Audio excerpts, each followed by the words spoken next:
Good afternoon, everybody. We are back. Listen, for those of you who were so kind and supported me and Judge Mathis and Vinnie Politan on Court Night Live, I want to thank you for that. The show has ended, and the network decided to go in another direction, and it was a phenomenal experience. I learned so much. Let me say this to you. I used to think like TV was simple. Oh my God, live TV is a lot. It's very spontaneous, and you really have to be on your stuff. I was so, I can't say how helpful Judge Mathis was.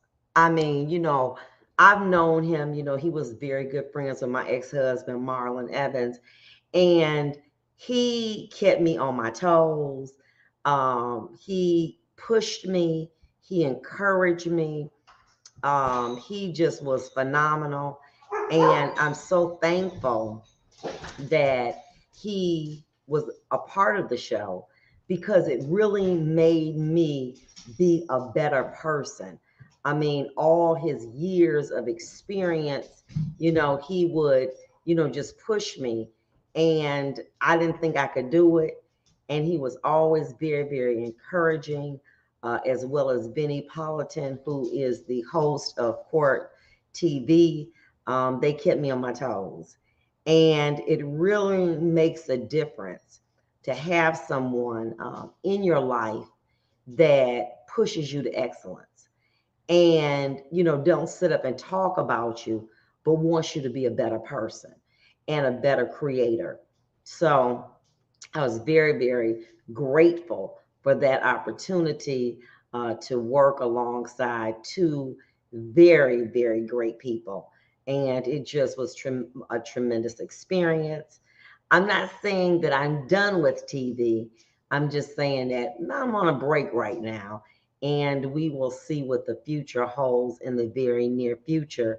I'm looking forward to doing more.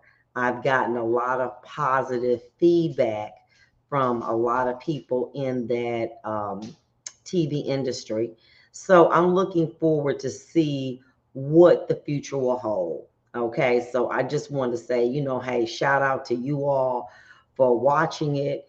It was a tremendous opportunity and it was a good program, but it has come to an end. And so I am no longer on A&E. And a shout out to them for, thinking and putting forward with this and, the production and the studio and everything. So listen, so check this out. So now I am a very real person. I'm not a person who is into conspiracy theories. I just, I show me the facts. I don't need all of that extra. Show me the facts. So anyway, oh, before I get to that, I gotta say something. I had some problems with Facebook, and now I have a new page. It's called Single and Satisfied. So for those of you all who do like my content and wondering what happened to positive affirmations, there's a technical glitch. I don't know what's going on with them, but I wasn't gonna wait to find out. Okay, so I started me a new page, and I'm up and I'm going. Okay, so listen.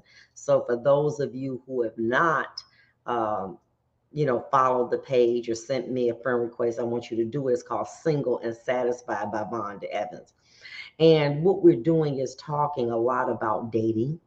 We're talking about, positive encouragement, especially for my ladies and my men out here who, we need it, especially, my platform, basically, for those of you who don't know, is geared toward women.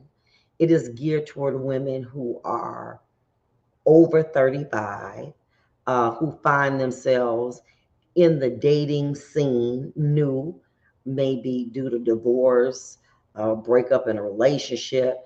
And so it's a very encouraging platform. And I decided to name it after segments that I do on Saturday called Single and Satisfied. So if you have not subscribed to it, I want you to. We're still on YouTube and LinkedIn and obviously my Facebook. So let me get back to this about this conspiracy. I'm not really into it. But according to the New York Times, the Justice Department believes that there are other documents that have not been identified by ex-President Donald Trump that seem to have been missing now. Now, I had an opportunity to speak to somebody who is a military man. And they said that when they were in the military, there were documents that said read only. And what that document basically was you could not take that document out of that area. So what they would do is, if this was the document, just say for instance, they would give you something like this, a file, okay? They would take the file, they would put it down on the table, and you could read only. You can't take no notes, you can't take no pictures, you can only read that information. Then you have what's known as something that is classified, okay, that has very serious information that, implicates the national security. And then you have top secret. Well, all of these is missing, okay? And I'm so surprised, I'm going to use that word, that the response by the Justice Department is one of, well, do you have any more documents? We think there's some more missing. And it was during your tenure and you had access. Let me say this to you. Had one file, I ain't gonna say one, but two files been missing from Frank Murphy Hall of Justice when I left, I would be charged right now. I would be charged. I would be charged with a crime. I don't understand how a person can, under your leadership, files come up missing. And it's like, do you have them? We just want to know, what's going on. It's so bad, follow along, that Donald Trump said, look, I ain't dealing with y'all little local people. I'm going straight to the United States Supreme Court. Have a third of the people I put in there. And I'm going to let them decide what, if anything, that I need to do. Now, in order to go to the Supreme Court, you have to have an issue certified. That is, they have to say they want to hear it. Probably, I don't know, probably close to 50 to 100,000 cases request certification. That is to be reviewed by the Supreme Court, and they deny them. And they're very selective on the ones that they take. It will be very interesting to see if they take this case. This is serious. This is very serious. And let me explain why. Many years ago, I had an FBI agent to testify. And, after the person confessed, they still wanted to go around and ask them different questions and stuff like that. And I said, why? They said that information that we get is going to be able to help us later on. Okay? It is predictive of future outcome. So the more information we get from how this person killed somebody, we put it in a database. And if we see similarities, then what we do is we go look at that file. Okay, follow along. I was like, oh, okay, that's what y'all do. Do you think if the FBI does that, that if a foreign nation were privy to these documents, they could say, we're just going to sit on them. We're not going to do anything. But now we can analyze how America is thinking as far as their defense is concerned, what monies that they have expended, what the technology is. They don't necessarily want to act upon it. They just want to be able to have it to get into the minds of Americans to understand what their defense strategy is, where we can pick holes in it, what they're lacking. So what that does, that give you the upper hand. Follow along, you in a business, and you have access to your competitors' business plan. Well, you know if they don't offer free shipping. You may know that they don't have a good return policy. You may know that they don't take credit cards. That puts you on the game. That make you say, okay, I see this little loophole. So what I'm gonna go back and do is I'm gonna shore up my policies at my business so that I can say that this is something that we offer, which makes you ahead of your competitor. If I know that I have a paint business, and say, for instance, the paint that the other company uses is an inferior paint, I'll use a better paint and maybe charge a couple dollars less.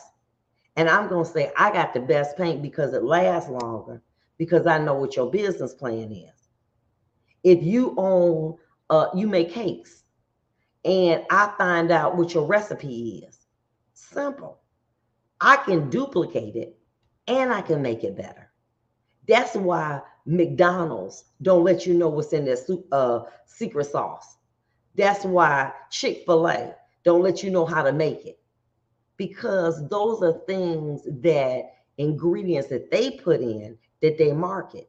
Now, if the competitor gets that recipe, they can duplicate it. So my question becomes to you, what do you think that the Justice Department needs to be doing in dealing with these read-only, classified documents and top secret documents that's missing? Should we figure, oh, it's no big deal, or should we be concerned about it? I know I am, because I understand how the competition works.